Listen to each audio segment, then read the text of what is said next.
তালের কেক। আমি জানতাম না যে এত সফট, এত নরম হবে। এখানে তাল নিয়েছি, তালটাকে ছুলে এটাকে আমি একটা ছাঁকনির মধ্যে রসটা বের করে নেব। ছাঁকনির মধ্যে বের করলে পরে আলাদা করে আর ছাঁকনি করতে হয় না।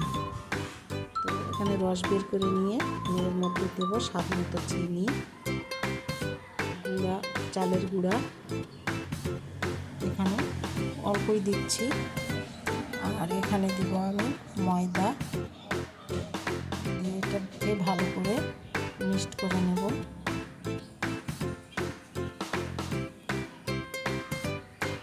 আর এখানে আমি একটু ঘন হয়ে গেছে তাই দুধ দিয়েছিলাম, সেটা আমি দেখাতে ভুলে গেছি। আপনারা দুধও দিতে পারেন, জলও দিতে পারেন।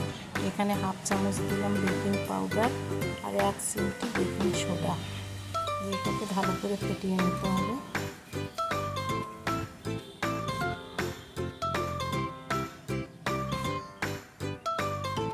ফেটানোটা যেন ভালোভাবে হয়, যত ভালো ফেটানো যাবে তত স্পঞ্জি হবে। যে আমার ফেটানো হয়ে গেছে।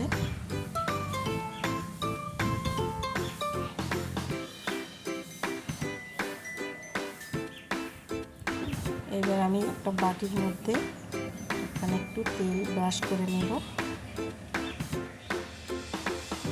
ওর মধ্যে একটা কাগজ দিয়ে দেব।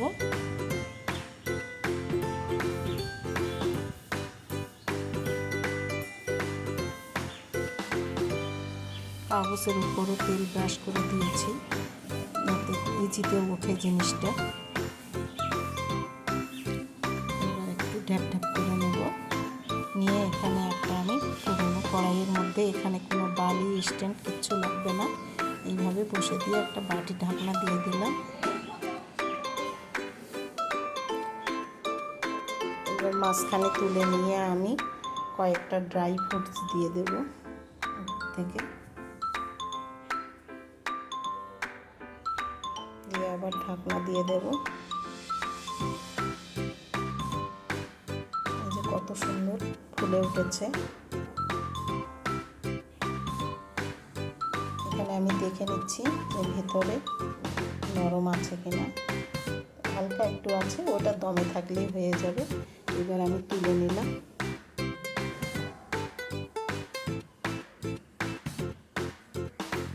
যে কত সুন্দর কালার হয়েছে, কত সফট নরম হয়েছে।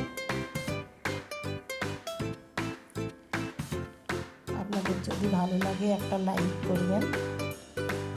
আর এতক্ষণ ভিডিও দেখার জন্য সবাইকে ধন্যবাদ। সাবস্ক্রাইব করবেন।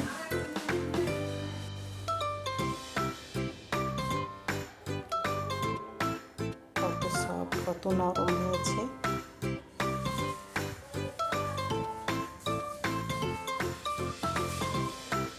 এতক্ষণ ভিডিও দেখার জন্য থ্যাংক ইউ। আবার পরের ভিডিও